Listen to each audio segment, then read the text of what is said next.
Everyone, as you're joining us, my name is Thomas Coyne with the CSG Justice Center, and we will get started in just a minute as more and more folks come on in. Very glad to have each of you join us today. I think we'll get started in one minute or so.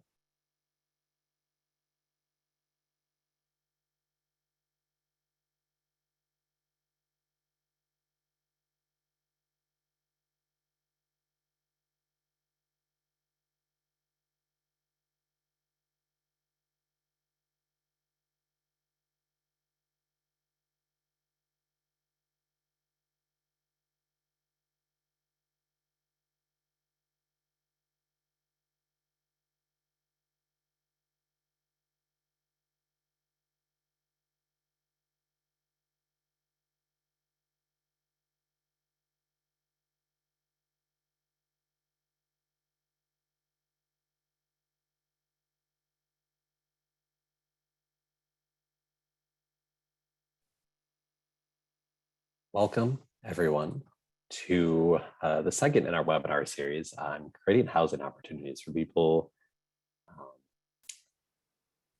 experiencing or at risk of homelessness, for folks who have behavioral health needs in the justice system. Very glad to have each of you join us today. Today we are talking prioritizing people for existing housing opportunities and some housekeeping that you also see in the chat. Now, please ask any questions in chat or using the Q&A function. Today's webinar is recorded, so you'll receive the recording eventually, and it'll be up on our website. And as well, if you're having registered for today, both you'll receive our slides and our follow-up email, as well as get the registration link to our associated office hours that we will talk about in a second. Right. So we are the Council of State Governments Justice Center, a national nonprofit, nonpartisan organization serving all three branches of government and certainly working with all different kinds of governments as well to increase public safety and strengthen communities. The next slide. We are brought here today by the U.S. Department of Justice, Bureau of Justice Assistance, and on the next slide, specifically through the Justice and Mental Health Collaboration Program, fostering that good cross-system work between systems.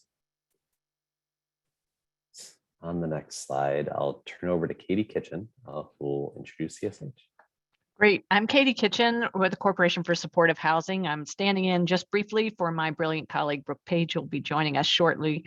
Just quickly, CSH is a national technical assistance and consulting provider, as well as we have a lending arm of our business. Ultimately, we are engaging broad systems to invest in solutions that drive equity, help people thrive, and harness data to generate concrete and sustainable results. We're delighted to be here today and partner with you all.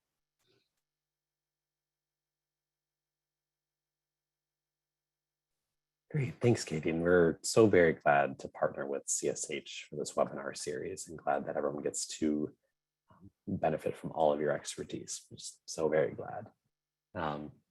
On our agenda today, we'll talk prioritizing existing resources, and this includes a bit on screening assessment, as well as a bit on ARP. You'll also hear from the City of Austin in Travis County, Texas, as well as hear from CSH on Returning Home Ohio, among other things, and we'll leave you some resources that as well, again, we will send along in our follow-up slides should we run out of a bit of time today. And as always, once you receive the link in our follow-up email, remember to sign up for office hours for a more in-depth discussion with presenters today as well. On the next slide, thank you. During our Q&A, feel free to comment in chat or use the raise hand feature. We'll try to answer things as best we can, as well as use it to inform our office hours should we run out of time. But we will try to get to folks' questions as we can today. On the next slide. So this is the second in this summer's series, although the first past the summer solstice, so welcome to summer. The recording for our first session is now up on our website. along with links to register for the next 3 webinars. Yeah, so in our first office hours that followed up from last month, we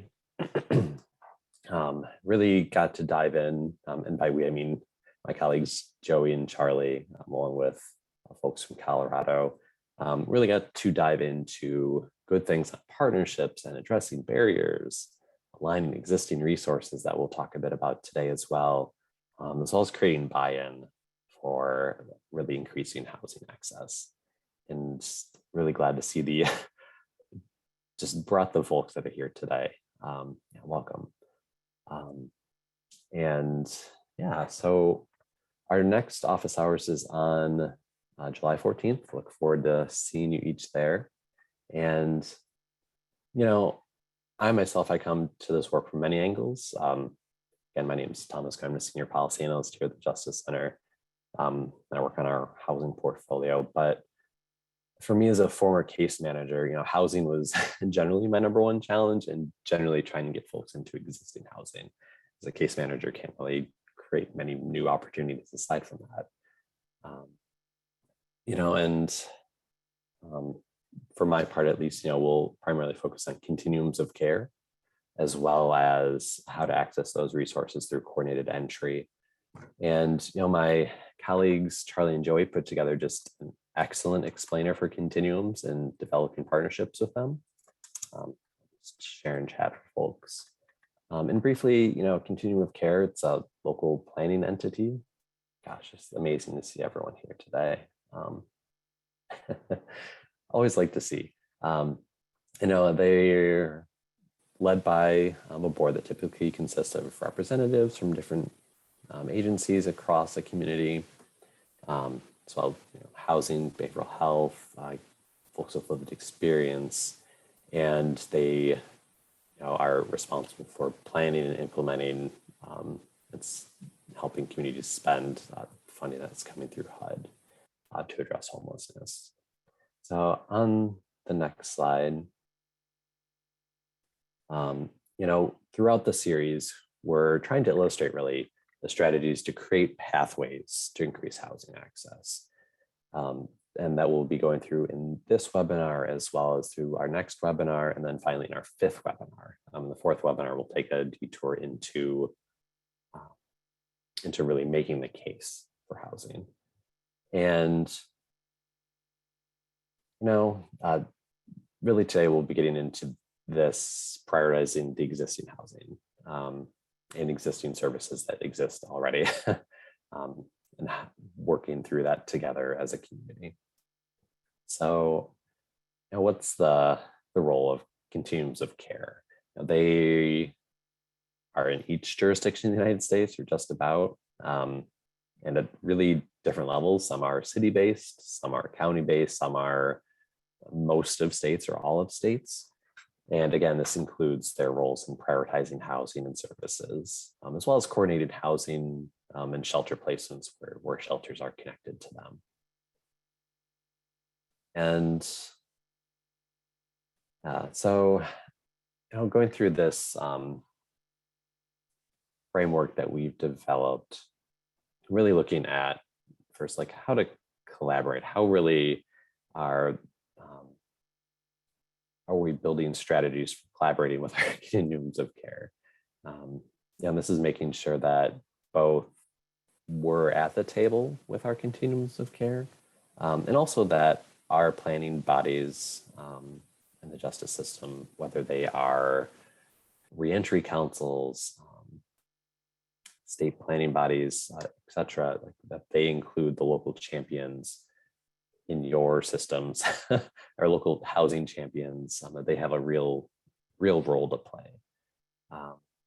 Also making sure that collaboration is formal. That has just more staying power as well once champions have been identified and started to put the work in.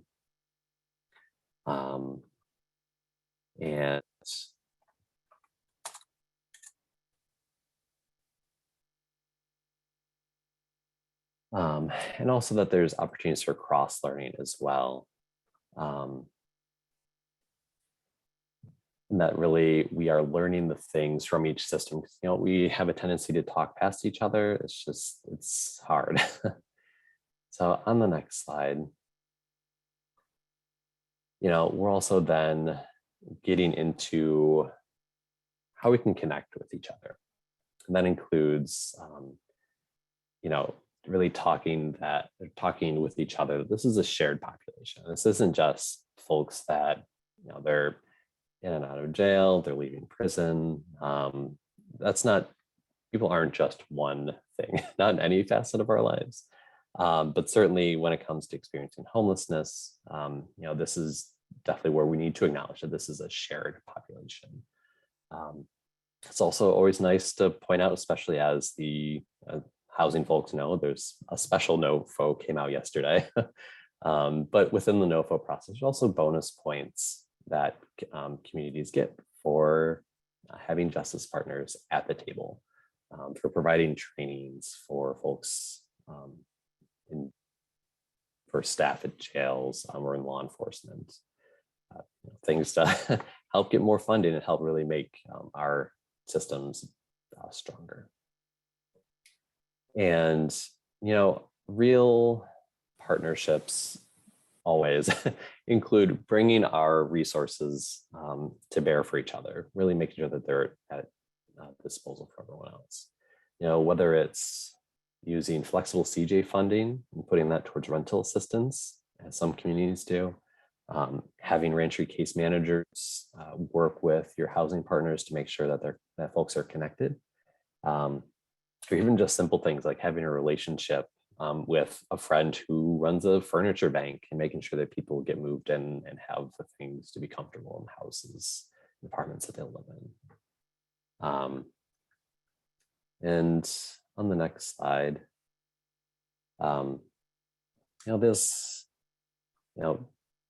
moving into like the assessment part of it then is really about prioritization and connections. And with Continuums of Care, this happens through the coordinated entry process.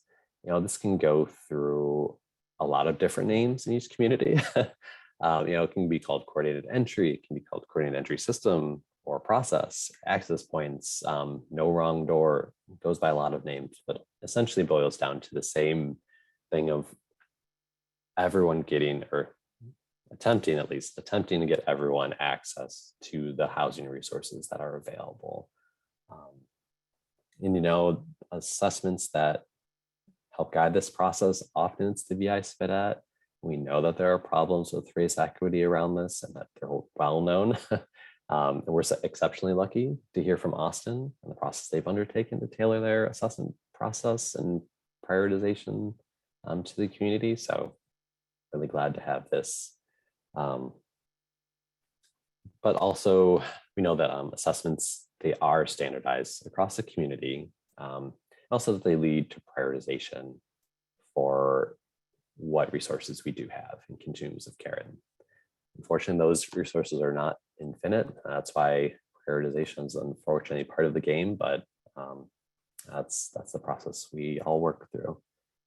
And on the next slide, and really trying to make this real, it's about the assessment process in general. It's about building rapport, although this is not always easy in settings where things can be traumatic. And it's also important while we're training staff on assessments, while we're talking why assessments are important on the staff side, really that we're also talking with folks about why assessments are happening. Really share, especially as a case manager, having talked with people through like exactly why we're doing this big assessment, what will come out of it, just things that we might know intrinsically why this is happening, but always need to communicate those things with the folks we're working with. And HUD is really focusing on this as well, and put out some great trainings on this as well. And also we need to be cognizant of why folks might be concerned about answering. In some cases, folks are held in incarceration longer, and that could be a real concern why they might not answer. And in connecting folks with our community-based partners, in reach is just so crucial for folks who are currently incarcerated. And some states are in the planning stages now to deploy Medicaid funded services for just this. I think that's a conversation that probably all of us are very eager to continue to watch and see how it goes, and watch those lessons. And we also do have to have conversations about what we're talking about when we're talking about homelessness. There are the challenges with the homeless definition that HUD uses. I think most of us have run into that problem at one time or another with the 90-day rule that was expanded out to 120 days for a fair amount of the pandemic. So we know that these things are not absolutes, that there's flexibility in there. And also we know that sometimes these definitions get over-applied as well. And that is where, as teams, as you're working together, where there are places to really advocate for folks who might either miss out on services through federal definitions and then need flexible state funding or other resources, or to make sure that really we're getting at the heart of what those policies mean, and that folks still have the opportunity to receive services.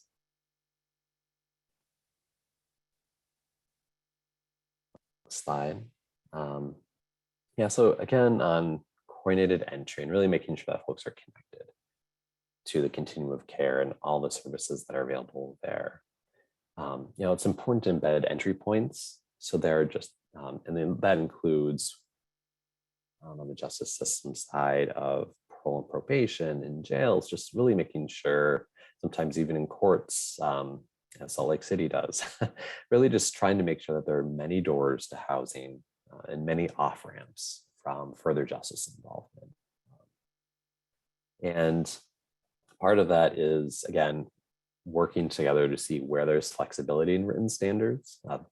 HUD certainly has a lot of flexibility.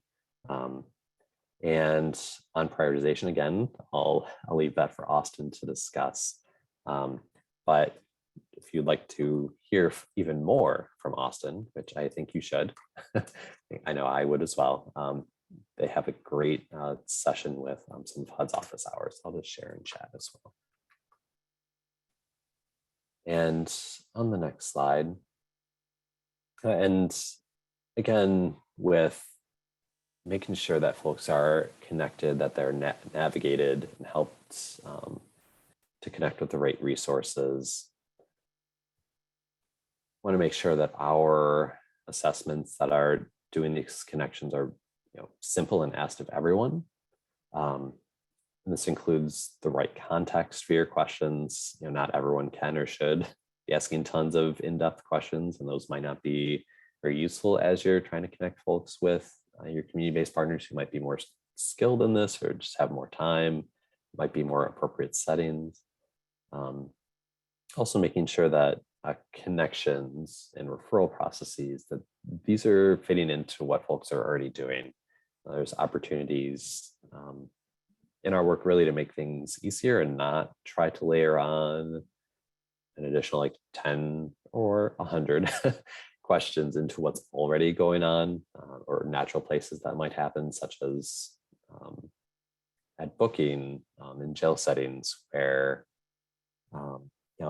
might already be asking people about addresses, and that's a natural place to ask people about where they've slept previously the past 30 days, or if they've experienced homelessness even. And again, this is something that it never stops at the door.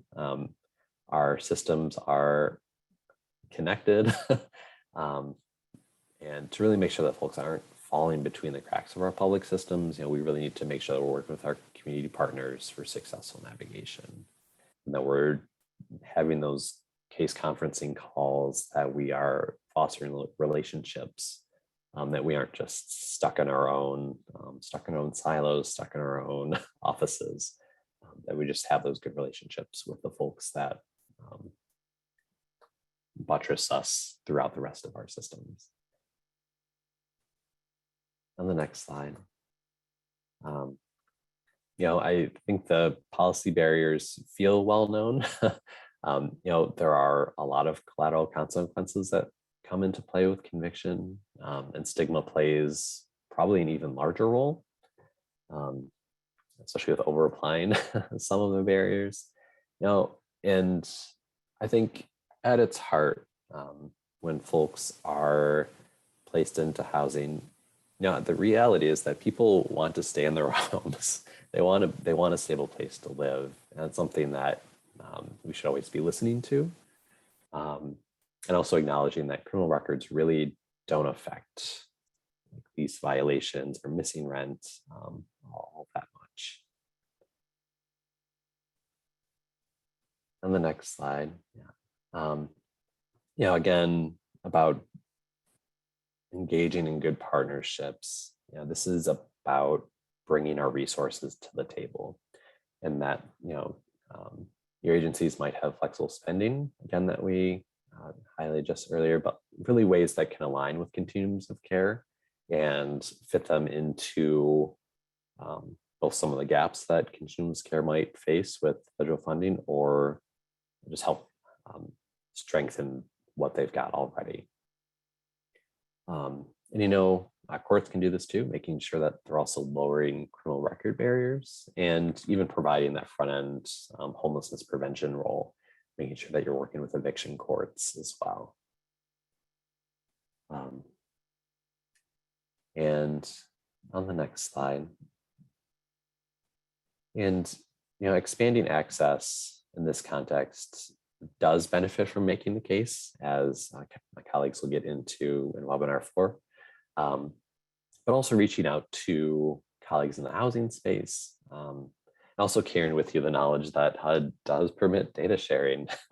That is something that is permitted to work within all the privacy protections and sharing rules that we normally would, but it's not impossible.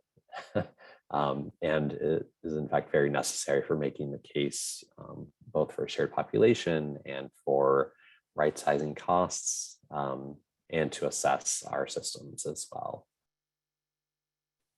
On the next slide, we need to be using our data. Data should always be active. It shouldn't be passive. It should be used for feedback, and really making sure that we're seeing outcomes and seeing what's happening in our systems. As I said, it's really necessary for more investments in housing and services, and policymakers, hearing it in abstract, sometimes it can be hard, but with numbers paired with folks' stories, I think that just exceptionally powerful, and that's one way to get things done. I think again, my colleagues at CSH will really get into this during our next webinar, but they have a great resource on helping to assess your community's disproportionality in the effects of the criminal justice system and of housing with their racial disparities and disproportionality index. We'll share that link today as well. And ultimately, this is hard, but in having worked so hard to agree on metrics and in sharing data, ultimately, we also need to celebrate successes. We don't tend to do that, and really to avoid hopelessness, which this can be just so hard. It's something that we must do. On the next slide, also, it's one thing to say track racial equity. There are ways that we can concretely do this within our systems. That includes looking at sentencing. Are sentencing decisions affecting who is eligible for housing? It requires work to track what questions lead where, and makes it necessary to also to look at when are folks getting released, or are they getting released in the middle of the night? I think that's something probably many of us have encountered. And also, if the terms of release, if they're excluding people from certain housing opportunities, that might really benefit them. Or if they are locking people into certain housing opportunities that might not necessarily fit both their strengths and needs as well. And also looking at acceptance rates when people are released and identifying what problems or what trends might be going on there. And again, easy to say, let's track this, let's ask these questions.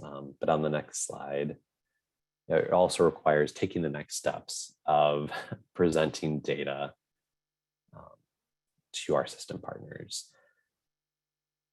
Making sure that lived experience is driving assessments, that you're asking folks what's going on with the assessments and seeing where assessments are leading folks.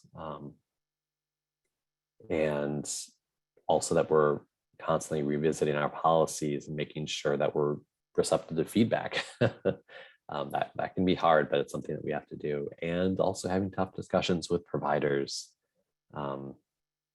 It's something that we need to have those conversations with our partners and make sure that that is happening.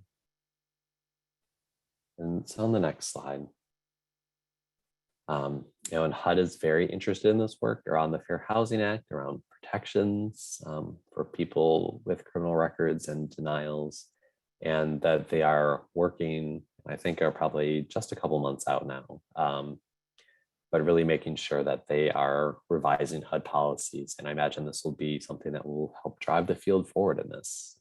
So exciting work, and also a great place to start conversations off with partners across systems to start addressing this now, as HUD is starting to address it themselves. And so part of this also includes that we are trying to come to the table and really meeting this once in a century opportunity. And with these resources through the American Rescue Plan having come out, it's been a little while now, but also means that we need to be at the table now. And it's on the next slide. First is home ARP funding, and really trying to highlight this, that both there's the construction of new housing as well as providing funding for supportive services. And this is one place that states have started to really drill down into their allocation plans, but still a point to try and leverage this for folks who are involved with the justice system and make sure that they are a part of these conversations and aren't going to be excluded from some of the new housing that's being built, that these barriers are lowered. On the next slide. And also that there's a lot of discretion within the state and local fiscal recovery funds, including the guidance on using these funds for housing. Again, lots of discretion with that. And communities are, I think, across the country are really eager to address homelessness. And this is not an opportunity that they should miss, especially with having so much discretion and knowing that there can be challenges with the HUD 90-day rule. Really an opportunity to use this to really support some of our existing resources, and also, as we'll get into the next webinar, really help develop new housing. On the next slide, one of the also very exciting resources is HUD's emergency housing vouchers. And there's been a very specific focus on reentry within emergency housing vouchers. This includes prioritization connection through coordinated entry. I think we'll hear a bit about today. And yeah, it's just one that we don't often get these exceptional increases in housing vouchers generally, and especially with the focus on reentry, really one to try to talk with your communities and leverage for folks. On the next slide, again, HUD is really reinforcing this use, and receive this link in our slides just so you have this as a talking point. And on the next slide, and again, HUD's really trying to provide a lot of pathways to using American Rescue Plan funding to address homelessness and provide guides to these resources to make this tangible, to make this real. And on the next slide, I will turn it over to Dylan and Ree, who can introduce themselves and really talk about their experiences in doing all of this on the ground and really making it real for their community. Thank you. Hey, thanks, Thomas. My name is Dylan Schubitz. I'm with the Housing Authority of the City of Austin. Ree, you want to unmute and introduce yourself before we kick into the slides? Yeah, hi, Ria Morris, she, her, hers. I am a federal technical assistant. I'm consulting now, so I don't belong to anybody anymore but myself. And yeah, super stoked to be here. I'll probably tell you more about myself when we get to the API. But yeah, thanks for having us, and I'm excited. Yeah, thanks. Let's go to the next slide. So yeah, we're working on the emergency housing voucher program. I noticed the EHV reentry guidance had a publication date of exactly 1 year ago today. That's kind of interesting. But yeah, we received these vouchers. The Austin COC includes Travis County, so it's basically the city of Austin plus like some surrounding areas. And we've got 2 public housing authorities in our COC. My PHA, the Housing Authority of the City of Austin, and the Housing Authority of Travis County, which is like an arm of county government. The COC in total got 276 vouchers. 242 of them went to my PHA, 34 went to the Housing Authority of Travis County. So when these awards landed, there was a lot of guidance about collaboration with the COC, requirement to link up with the coordinated entry system. And luckily, we've got a pretty long history of collaboration in Austin between our housing authorities and our Continuum of Care lead agency and our coordinated entry system. Things like the HUD BASH program. We've even linked up our family unification program, Foster Youth to Independence Initiative program, etc. Anyway, we got the directive to engage the community about what we should do with these vouchers, how we should target and prioritize them. So we did like a kind of a 2-step process. Actually, now I'm thinking sort of a 3rd step. But basically, HUD gave a lot of flexibility in this program to sort of customize it, separate from the regular voucher program that that housing authorities typically administer. So basically, it allowed us to separate the rules for the EHV program in certain ways from our regular voucher program rules. So the first thing we did was engage some stakeholders in the community, the COC lead agency, people with lived expertise and experience, and had discussions about what flexibility should we implement in this program. And one of the things we came to agree on was, and we agreed unanimously, I should say, that we should eliminate as many barriers to admission, as many documentation requirements, and really lean into the flexibility as best we possibly could. So we eliminated all additional optional screen outs for criminal history, which proves to be like a very crucial part of the partnerships that we developed next.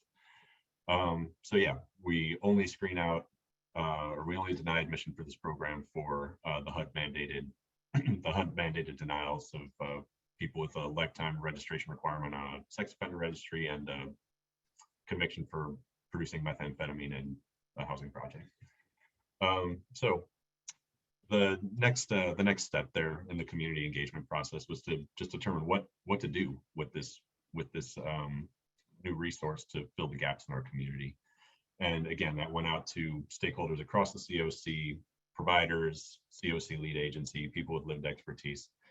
And the vast majority, overwhelmingly, this survey came back and said, like, we want you to create new permanent supportive housing program, new permanent supportive housing beds with this resource. So in order to do that, of course, we need to pair the long-term subsidy with long-term services.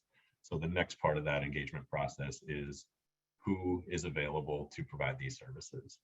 And what we found was that there were several different agencies and entities around the COC who were willing and able to lend capacity to create PSH service beds and create a PSH program. Two of these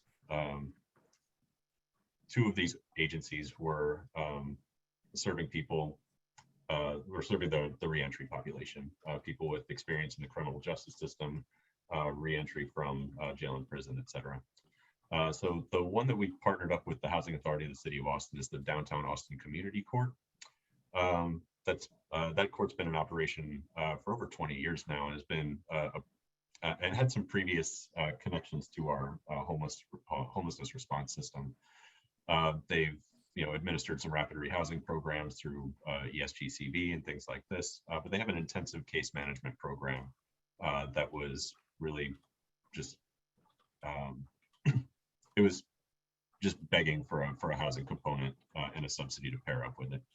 And so we were able to do that. So people who are being served by the Downtown Austin Community Court's intensive case management program are eligible to be prioritized for an EHB. And because of the minimal criminal history barriers for admission, they're able to enter that program, receive a voucher, and search for housing.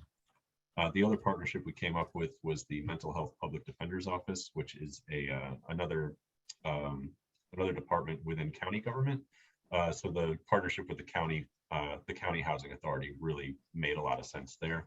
The COC lead agency and some champions on the county commissioners court, the legislative body, helped make that happen and paired those and paired up many MHPD with the county housing authority to create 24 beds of PSH. Downtown Austin Community Court committed to creating 59 beds of PSH, and have throughout the last year discovered or created more capacity and have referred over 100 individuals and families to the EHB program for enrollment. So into prioritization, which Rhea is going to get into much more deeply after I'm done here. But essentially, the coordinated entry system identifies the most vulnerable people within those target populations being served by those providers, and determines who's going to be served next. So that's basically how coordinated entry works in relationship with EHB and our reentry providers. And if we hit the next slide, I'll pass it to Rhea to talk about our prioritization tool in our coordinated entry system. Hello, thanks, Dylan. Hi. So I'm a little bit here excited to talk to you guys about API Austin Prioritization Index. I want to kind of go back a little bit. Well, okay, first of all, let me name.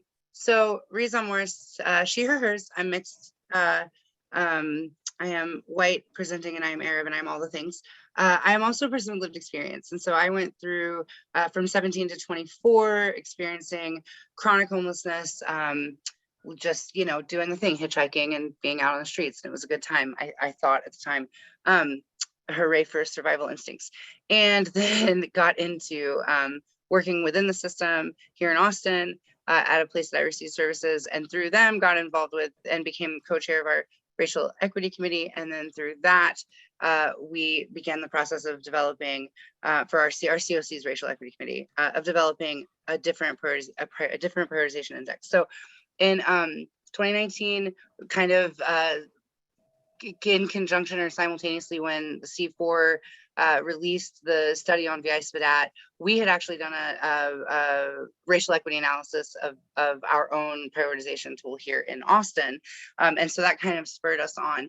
And so the thing I want to say, thanks, oh man. The thing I want to say that I think is really important, a couple of things. One, Thomas, I heard you talk a lot about collaboration. Collaboration. Let me back up.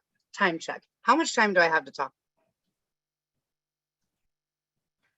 Good until the hour.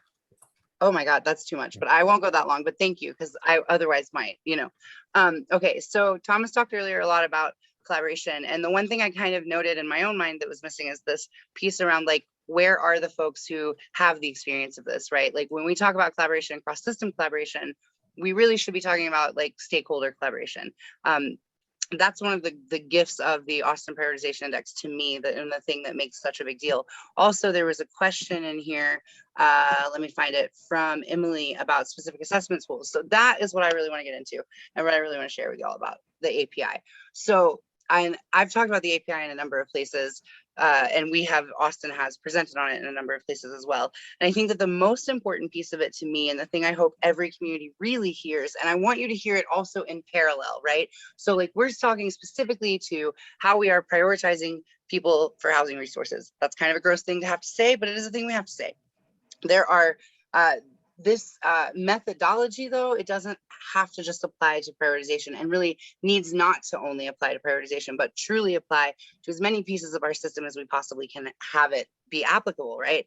So what made it such a phenomenal thing, and what I hope most communities and folks hear, is it's really not about the questions that we came up with. The questions that we came up with kind of don't really matter, because at the end of the day, they serve our population and our community and our interrogation of our own data, right? And that's the thing. That's what makes it successful, not successful. We're learning as we go, right? We're piloting all the time new questions.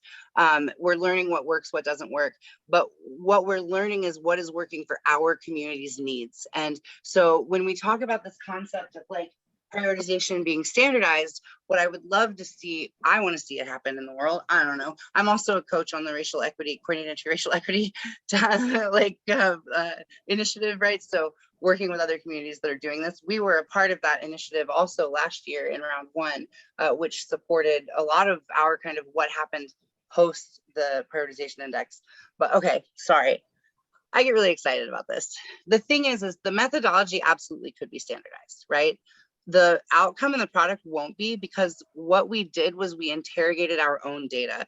We interrogated our own system, our own community, and what were those needs. And at that table, we had everybody, right? One of the unique things in I think an API that was amazing was that, you know, this was born from our racial equity committee, right? That's where it started. We wanted to look at our tools and go, okay, why is this skewing to serving white folks more than it is to serving Black and brown folks in our community? Black folks specifically, 1 in 3 people experiencing homelessness in my community in Austin are Black. Less than 1 in 10 folks who just live here are Black. Like that disparity is horrifying, right?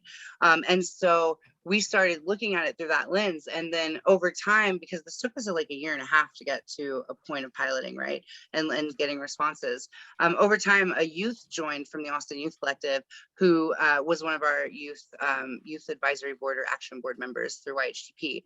And she came in, and she's a young trans woman, and she said, why aren't you guys asking any questions about like trans folks or like genderqueer, or like why are we not looking at this? You know, she had been housed up 2 months into the pandemic and through rapid rehousing, and spoke very freely and openly of like her experience of saying, we were in the middle of a pandemic and there aren't showers for me. There aren't places that I can go to the bathroom, right? And that shifted our focus and broadened our scope to this bigger question of equity within our community and what's missing and who's not being served and who is and why is that, right?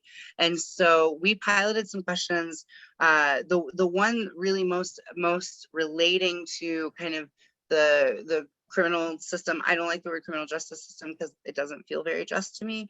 But the one that we looked at and piloted was looking at juvenile justice, because or the juvenile criminal system, because we know that in the city of Austin, at least as recently as 2019, we saw within our kind of unaccompanied youth, there is a horrifying gap in the young folks experiencing homelessness that are Black, the not gap, what's it called, jump, right? So when you see the number for like 15 to 17, it's pretty I'm sorry, data words are not always my strong suit, but like if you're looking at the bar graph, it's like equitable, right, or equal to. So say that the population is less than, I think it's less than, at that in 2019 was less than 10% Black.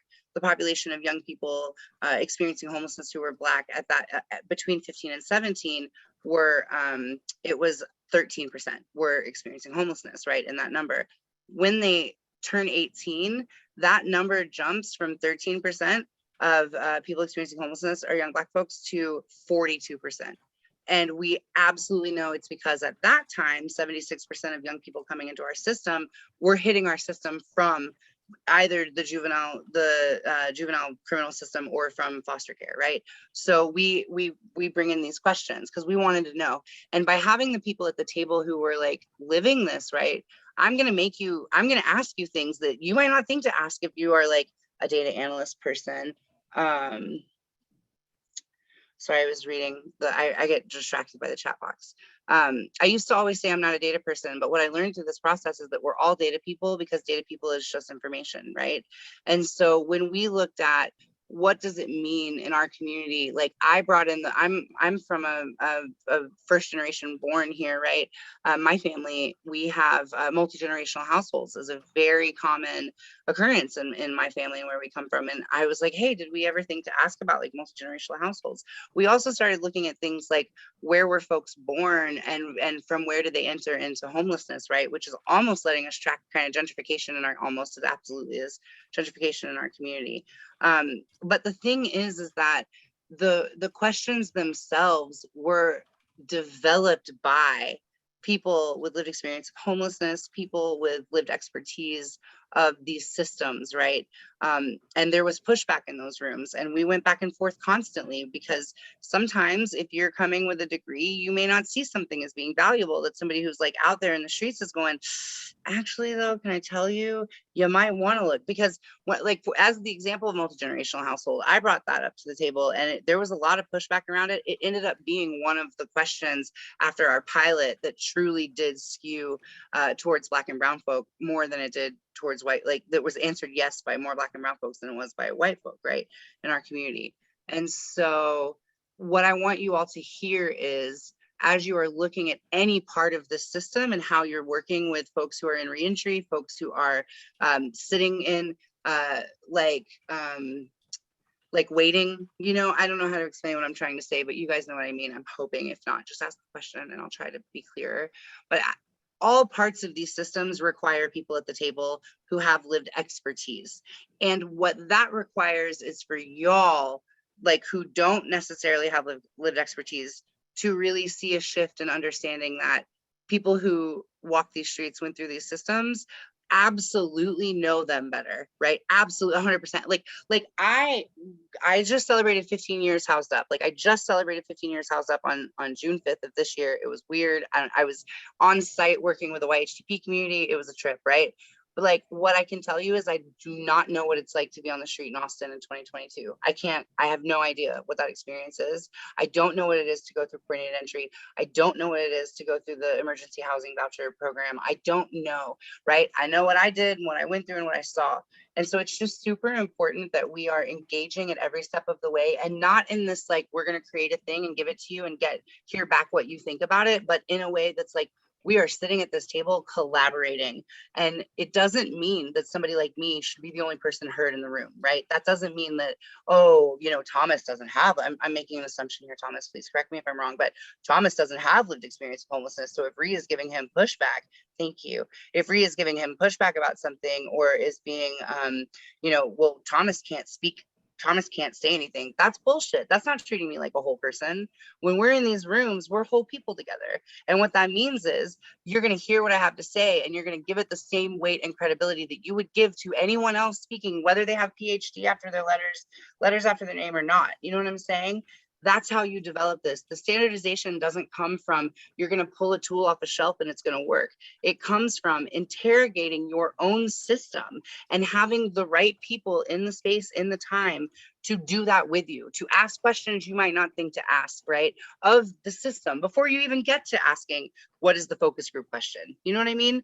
So I don't know if I covered everything I was supposed to, but that's my preach to y'all about. That's my rant today about API. Thank you for that question. I think that's a really valid and real question. That's in the chat box. Any moderator that sees that.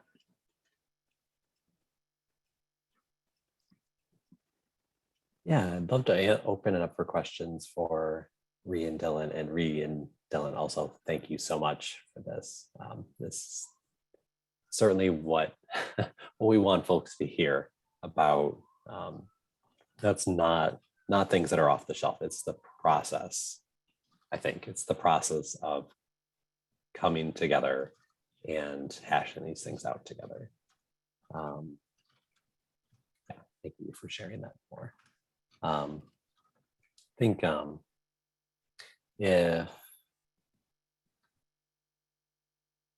if Ree or Dylan, if you'd like to take this on the VI spit at and things you observed with that, the question that's currently in the Q&A box. Yeah, Ree, this might be something for you. It's about people with serious mental illness and intellectual disabilities and their difficulties engaging with the VI spit at. Do you have thoughts about the VI spit at? I mean, obviously we used it in Austin for a while and decided to throw it in the garbage. So. But let's be clear that we didn't throw it in the garbage. Like, we still have questions from the VI spit at that we use in the Austin prioritization index. Like, I want to name that and be honest with it. I'm sorry, I was looking in the big chat box and not looking in the Q&A box, so I apologize that I missed this question. I will say regarding distrust about how the info will be used and privacy concerns. So a lot of that actually, we absolutely can observe this, and you can observe this too along race lines, right? Like no lie, like it's not just, you know, differently abled or like folks with like intellectual disabilities. It's like, these are really hard questions that are fucking traumatizing, excuse my language, but they are. If you've been through this, it hurts. And you have to sit in a room, and distrust is a big part of why we believe that VI spit at skews to white folks in a big way. One thing we noticed in Austin was that the trimorbidity question, almost never do Black folks or brown folks get a point on that, almost never. And it's because they don't answer the question. And why would you, right? Like, when I was a street kid and did my assessment long before VI spit out was a thing, I hell no would not have told you I smoked weed every day, because I would have thought that was going to be a mark against me getting the help I needed, you know? And so a big part of the next steps for us post the API really tries to kind of address this. And I hope that I'm addressing this well. I know you're definitely in here, you're speaking with mental illness and intellectual disabilities. So I let me get my thought collected around this. The thing is that it comes down to, and you guys are probably going to be familiar with this term, and I kind of hate it a little bit at this point because I think we need to go to the next level now. But like, ensuring that your assessors and the folks engaging in this process are like, have trauma-informed care in their back pocket, like know it, can live it and breathe it, but go the next step to healing-centered engagement, because that's actually where we want to be. Like, we don't want to serve folks and have them constantly having to focus on their traumas. We want to be able to say, like, where are we healing? How are we healing? Where's our growth happening? But we have to be mindful that and Thomas, I think, spoke to this a little bit earlier when he was saying about explaining, like, really it is like, I do a ton of training everywhere about like authentically engaging with people with lived experience, which I joke to my friends, I teach people how to treat people like they're human. That's literally what I say when I'm at home. I'm like, yeah, I gotta go to this training.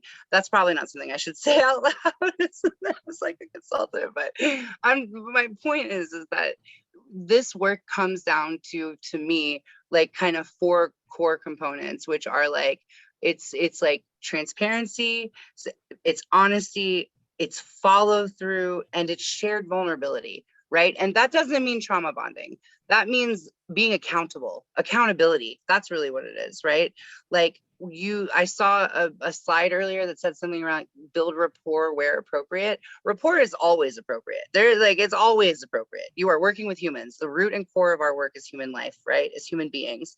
And so it's like, it is in how we approach, you know, under YHDP in Austin, our youth actually really pushed for, and we created kind of youth-centric spaces to do the taste for that, right? Where if you're going to have to bring young folks in to answer these questions, creating spaces that feel more comfortable, maybe like have couches or beanbag chairs, posters on the wall. These seem like to anyone working in the system, it's like, why would you do this? But the youth were saying, if I feel more comfortable here, I'm going to feel more able to be honest, right? So it's like, it's almost like if you have like in the, oh no, I can't say that. If you're familiar with the concept of like set and setting, like that's so important, right? Folks are not going to fare well under questions that are triggering their trauma. And if they're being asked those questions by people who do not know how to respond to trauma trigger, then it escalates and becomes a horrible thing. So I think a lot of it is in training, and a lot of it is in how we train and support, and how we train and support assessors and the folks who are doing this work, and who's finding out what the struggles are. Who are you hearing it from? Because if you're hearing it from Thomas, that's not going to do you any good.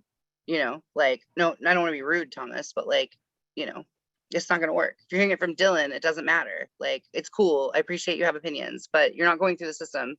So get those folks in the room. Be equitable, be fair, make sure there's compensation, make sure there's care provided, and just be as honest and transparent as you can be. People deserve honesty, right? Like, people deserve to know what they're getting into. So that's all. That's my answer. I hope that's helpful at all.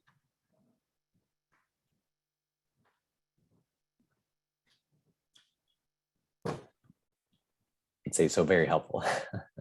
And Rhea and Dylan, another question for you on maybe messaging that might work.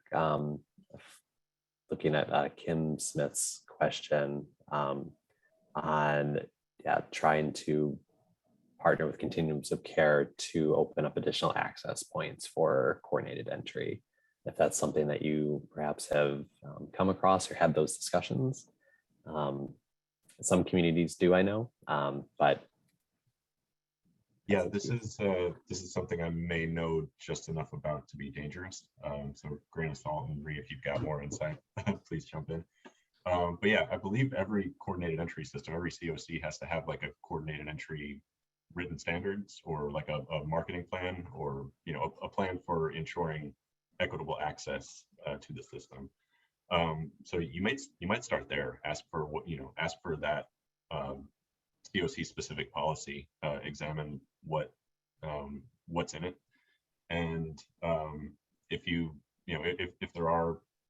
the policy exists and it's not being, and you have ways to help that system expand access and achieve its goal of expanding access, then perhaps taking that to the COC board might be, or a relevant subcommittee of the COC board in that governance structure. But yeah, if the lead agency, or the COC lead agency, or the coordinated entry lead agency is not receptive to having more points of access, that I think that qualifies as a red flag. And going to the governance board, asking to see the policy and going to the governance board might be a way to inspire action from an angle that you haven't explored yet, perhaps.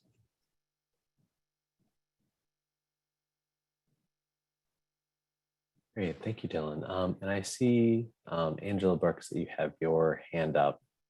Gonna press the allow to talk button if you want to share your question or comment.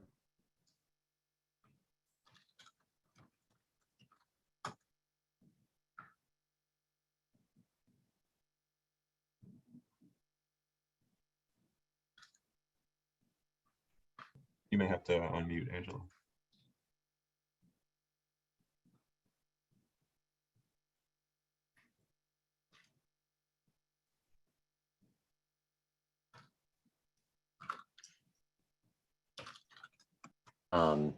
And Angela, if your mic ends up not working right now, I'm also happy to take that question in the Q&A box or in the chat to that, or if it works later, happy to do that as well. I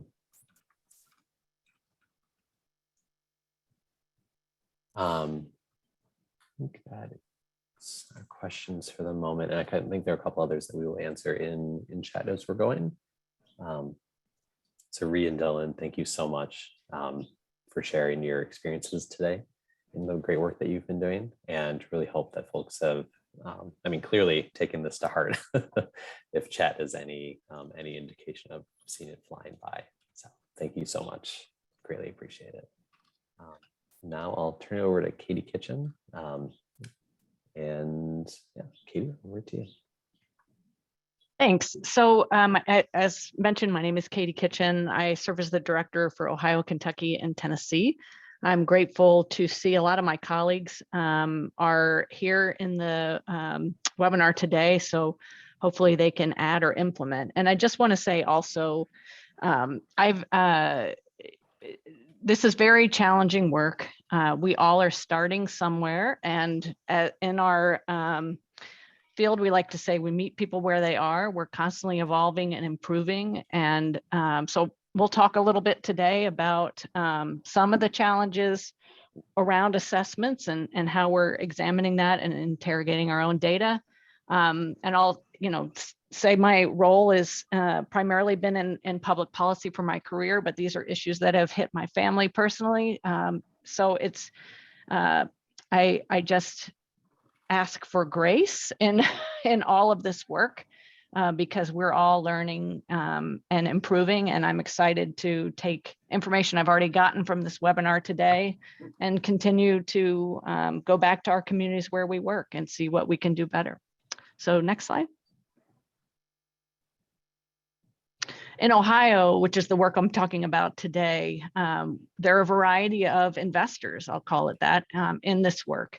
And it is a constantly shifting and challenging landscape in that administrations change, leadership changes, priorities change. And I will tell you, I personally and my team fight constantly to keep these programs going. We're really pleased with the partnerships that we have, but I know we can also share our horror stories about funding getting pulled without notice, and the work that we have to do to keep going. We are definitely in the trenches and grateful for the partners who are with us all along. So in Ohio, the State Department of Rehabilitation and Corrections is a longtime funder of housing for people with behavioral health issues. The State Department of Mental Health and Addiction Services is also a more recent funder since 2017. And I just a shout out to CareSource, our managed care partner that started out in this work in 2017. In Franklin County, which is the city of Columbus, the county jail is a funder of housing for people with behavioral health issues. And that is actually through state funding for prison diversion. And then, as I mentioned, our managed care partners, CareSource has been committed to this work from the managed care sector for many years. So we're very grateful for the landscape that we get to work in Ohio, and hope it continues to grow. Next. So what motivates the justice system to come to the table? And what I hear from my folks at the Ohio Department of Rehabilitation and Corrections, again, some of which are on the webinar today, so they can chime in, is that they struggle with figuring out how to help people who are exiting with no place to go, especially those with violent histories, sex offenses, many other barriers to housing that make that exit process really difficult. And I'm grateful that ODRC cares that folks have a place to go at exit. It's cost effective. So in ODRC's budget, we come under the community corrections. So we're basically in the same funding line as halfway houses and treatment programs. So therefore, we're positioned as a cost effective alternatives to those housing options. And I think if you ask, I know because we do ask routinely the folks that we house, what kind of housing setting, what kind of supports do they want? They would much prefer to live in independent housing with rent they can afford, that's quality housing, and have partnerships with case management and supports in their communities where they choose to live.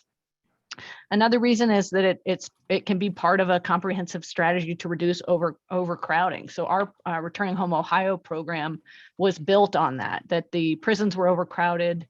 We're recognizing the over-incarceration of people with behavioral health issues. And this was one piece of a multi-pronged strategy to try to reduce the prison population in Ohio. And also, as has been described today, this is an opportunity to work with across systems, across industry, so that we can bring in the resources and expertise from other systems to help make these investments. Because as hopefully I'll have a chance to talk about, we're all working with people with very similar challenges, whether they present to us in the emergency shelter or they're have presented in the jail or prison. We've got lots of overlap. Our data tells us that, as well as our experience. Next slide.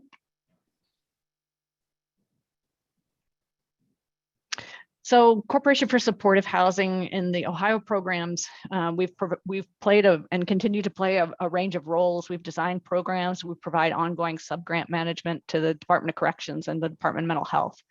We do trainings on housing first and harm reduction, ongoing data collection, and we also go into the prisons and manage referral processes in some of our programs. Next. So this is just real basic overview of the various justice housing interventions that are happening in Ohio. Returning Home Ohio, as I mentioned, is funded by DRC since 2007. It's a statewide program that's operating specifically in our 9 most populated counties.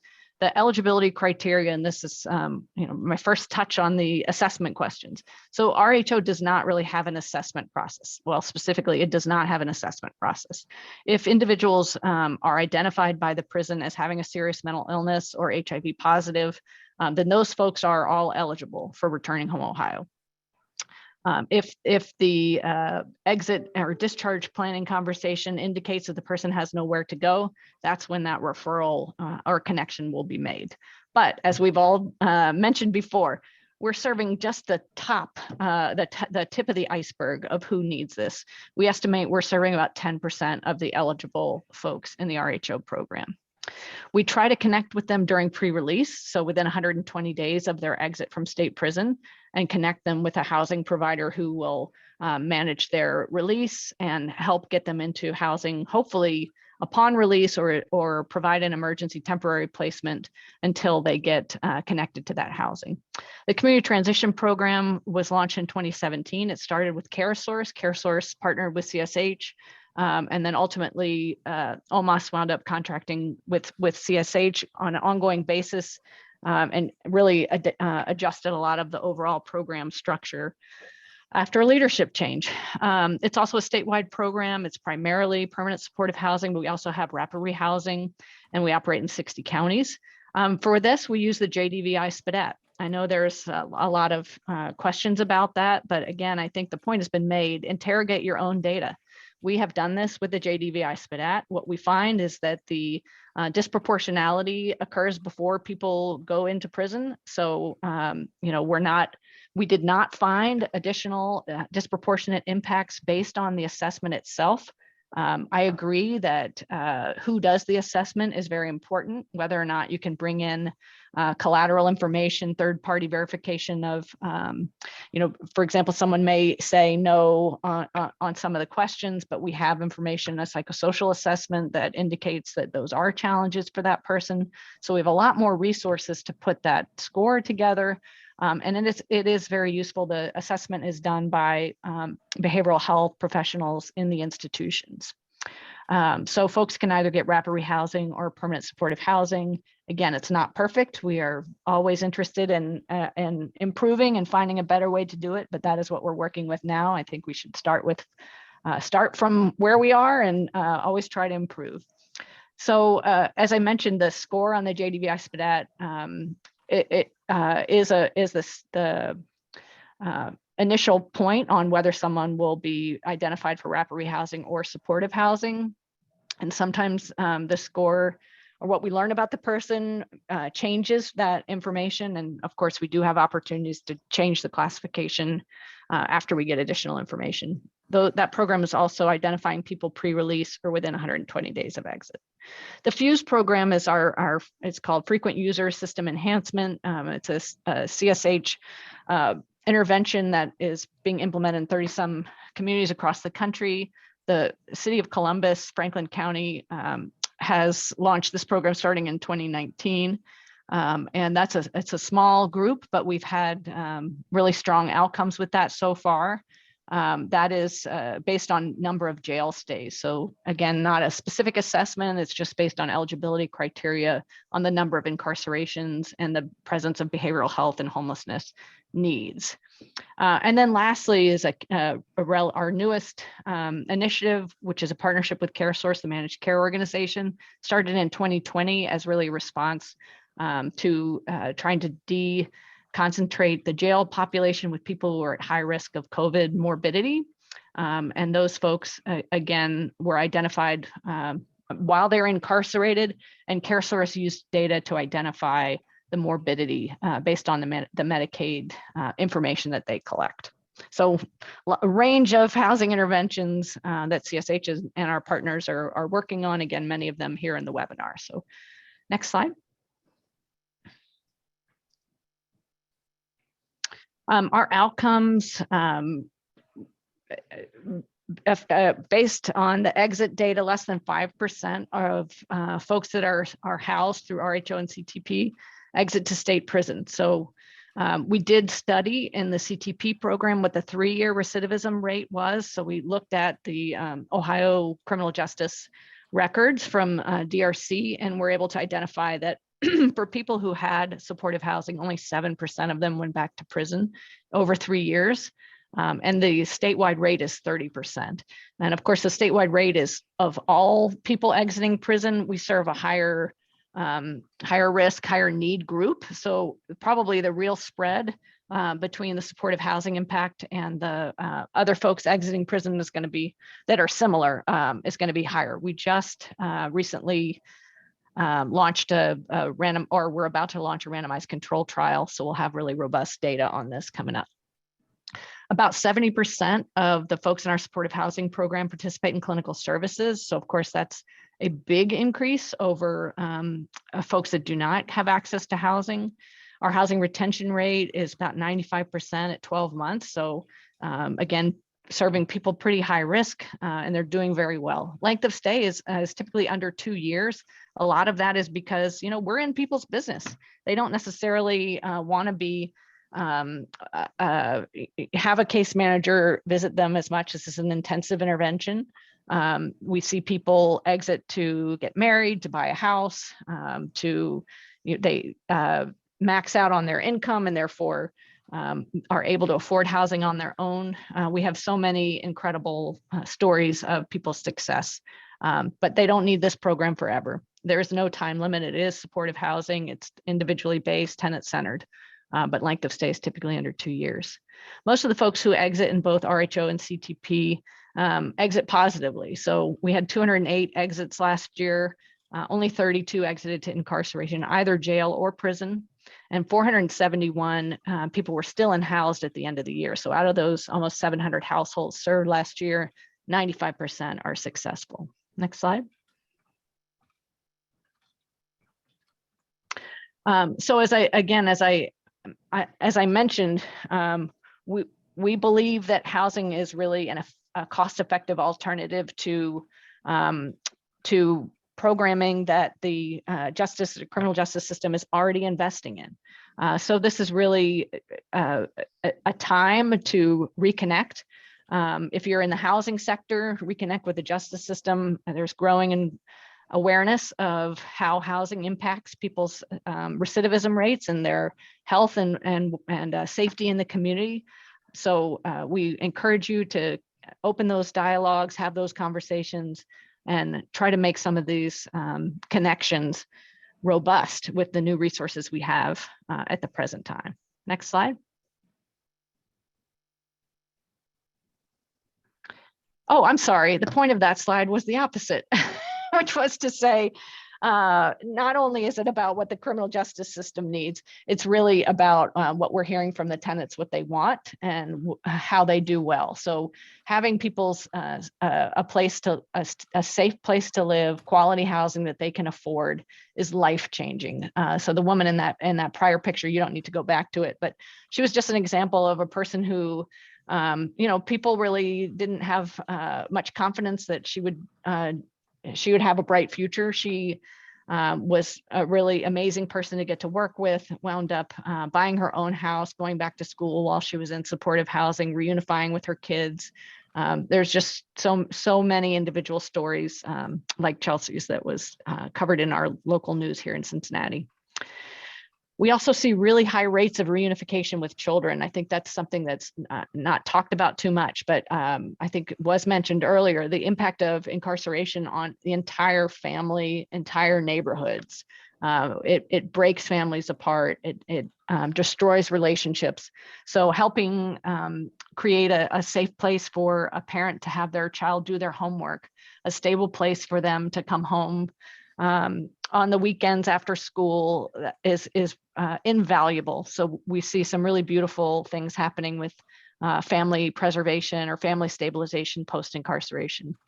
Recovery, we're housing first and harm reduction. It's on the tenant's terms, but as I mentioned, with 70% participation in clinical services, it's pretty amazing how many people do choose to work on behavioral health challenges. I look at data and, you may see somebody who for 12 months did not participate in any services. And then in month 18, they decided they wanted to go into treatment or participate with a clinician. And our housing is not conditional on whether what their timeline is for accessing services. And sometimes it takes a long time, and we are patient and we're letting tenants lead that. And again, it takes a long range view. So this is just a quote from one of our tenants. And that little box, I know it's kind of small, but it just shows you a bit about employment and income. It is always hard to get people on disability if they need it. We work on that constantly. We work on private sector employment. There's always more work to do on that, figuring out how to connect people with the mainstream workforce programs, et cetera. But almost everybody's participating in meaningful activities, meaning what they define. Could be employment, could be community service, could be volunteering with a neighborhood organization, church community, et cetera. Next. For the FUSE program, this is the one that's operating in Franklin County. The pre and post, we had a randomized control trial that had to be suspended due to the pandemic, but we were seeing really strong comparison with the control group. Right now, we're just using pre and post because of the suspension of the randomized control trial, but we see that folks are reducing dramatically the number of jail days after they're accessing housing. Next. So as I mentioned, we're about to launch a randomized control trial that will study both RHO and CTP through the DOJ Second Chance Act. We're really excited about learning more and being able to share our outcomes, improving our program as a result of what we learn, and hoping to scale up or replicate these supportive housing efforts across the country. And of course, there are lots of other evaluations of FUSE projects that have happened, and we encourage you to take a look at that, including recent publications from Denver, Oregon, and Los Angeles. I think that's about it for me. Yeah. So that's it. As I said, we're constantly evaluating everything we do. We have tenant groups that we consult with on a regular basis. And we're happy to support your work if you're trying to pursue similar initiatives where you live, and happy to take any questions. I'll turn it back to Thomas.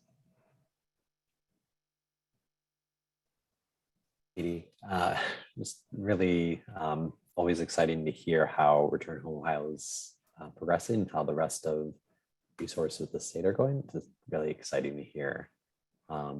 And first, I wanted to open it up. I think it might have actually been Richard Rowe who wanted to answer a question or ask a question before. I just wanted to leave space for that first if Richard wanted to chat real quick, just in case. But if not, Katie, I'll turn the first question over to you from Cherie on, do you have info on what percentage of people screened as needing housing or placed in supportive housing, or percentage are homeless but don't qualify, and average time from application to waitlist placement to housing placement. Oh boy, there's a lot in that. I'll do my Yes. best to answer really quickly because I know we're short on time. So I think it's about 40% qualify in the supportive housing range, if I'm remembering this correctly. One of my colleagues is going to be presenting more details on this later. I can steal her presentation to answer that specifically. One of the things I didn't get to talk about is when we examine the assessments of the folks. We went into the prisons when we were first starting and did a ton of assessments, and we learned some really interesting things. One of which is that there is so much overlap between the homeless system and the justice system that we saw 60 to 70% of the people we assessed had experienced homelessness prior to their incarceration. That was staggering to us. Of course, it's self-defined, so couch surfing would be included in that. They may not show up in an HMIS record, but it's really just points to the impact of poverty and racial discrimination as how people wind up in prison versus those that don't.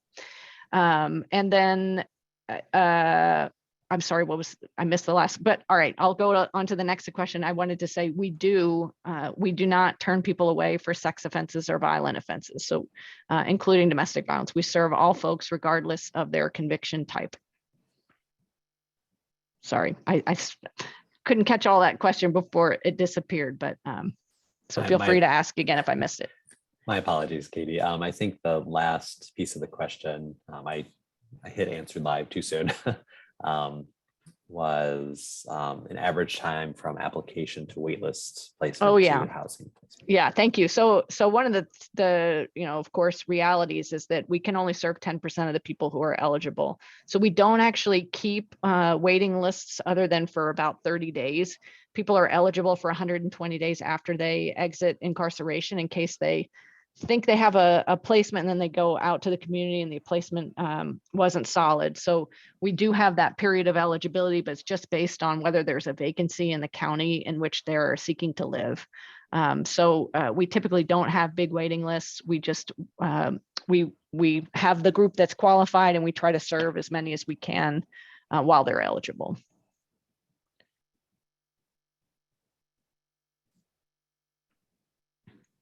Thanks, Katie. And, on kind of the theme also that I had asked Reed and Dylan about of, what's helped open these conversations up for policymakers and the folks that you're working with.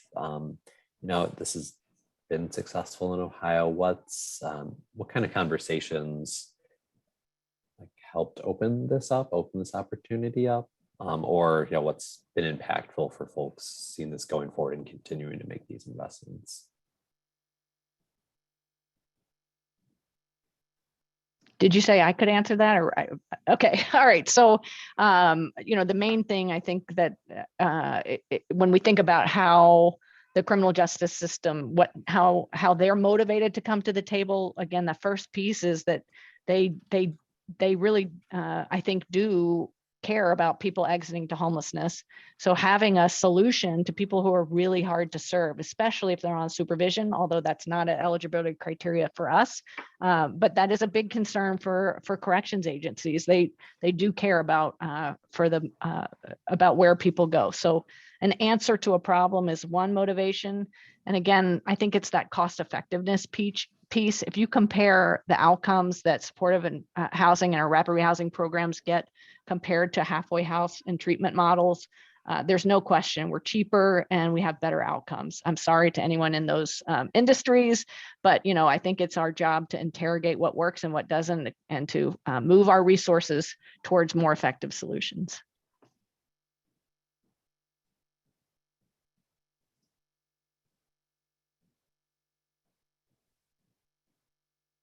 Katie.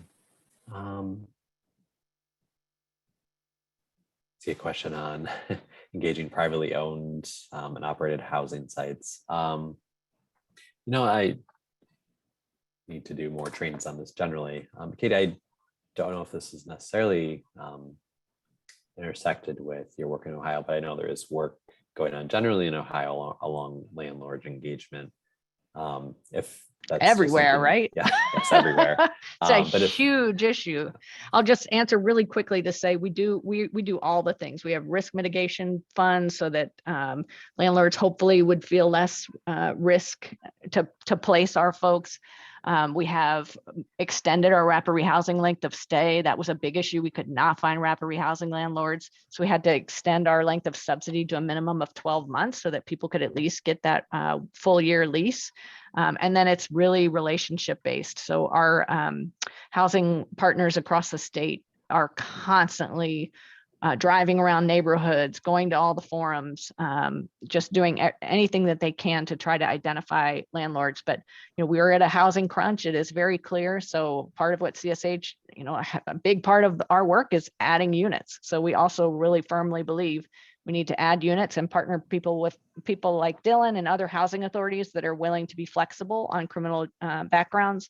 A real quick shout out to the summit to Akron Housing Authority that allows the owners of their multifamily buildings to have more flexible policies so that if you have a PSH building that has project-based vouchers, they can set their own criminal background requirements. So we have tons more flexibility where the housing authority is willing to partner with us. Great. Thank you for sharing those strategies as well. I know it's a lot to say here. I know that also, again, in always speaking a shared language, that sometimes too it is about having folks with backgrounds as landlords or working in real estate as well, who can share that language with owners that have privately owned or operated housing as well. That shared language and shared experiences and problem solving from there. And one last thing, Thomas, sorry, we also hire people who have come from our programs to be case managers and landlord recruitment folks, and they can say, hey, this is me. And that's very powerful if they're willing to share that. It's really great, and an important piece about making sure that the folks who are going through our systems, through our agencies, that they're joining our agencies at every level as well. So thank you, Katie. I'm very glad, Katie, for you to have joined us today. And I think we'll move into our resources and next steps from today. Thank you again, Katie. And thanks also to Rhea and Dylan for everything today.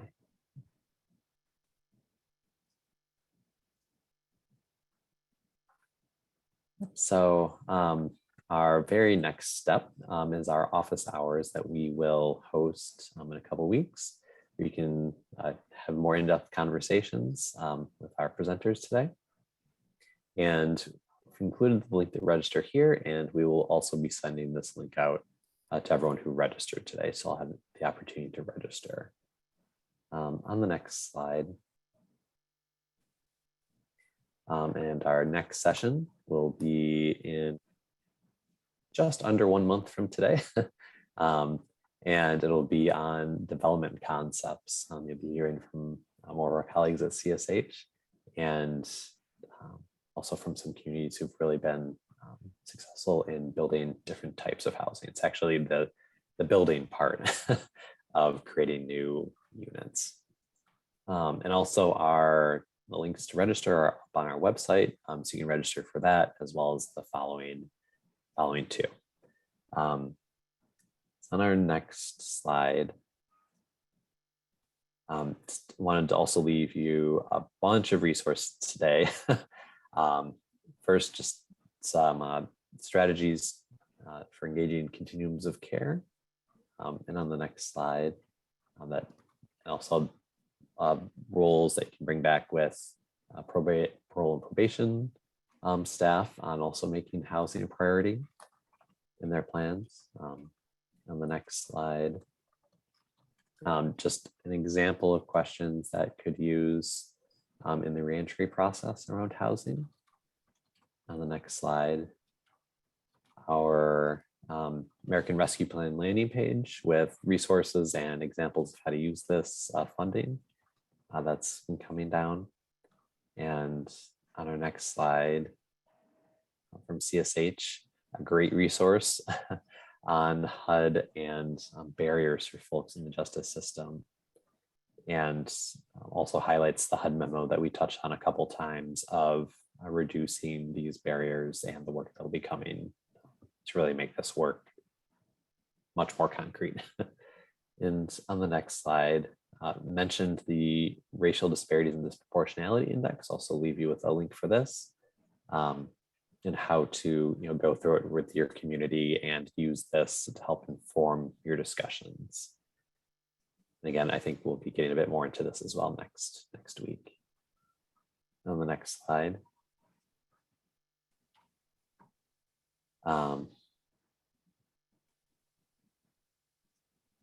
Also, another resource from CSH on the Justice System Change platform for New York, and really a great way that really it's about New York, but communities can use this as other communities can use this as well to help inform what they're going to do going forward with folks leaving incarceration. I did see a question in chat about the recording. So the recording will be going live on YouTube at some point, and we'll be sending out that recording as well as slides to everyone who's attended today.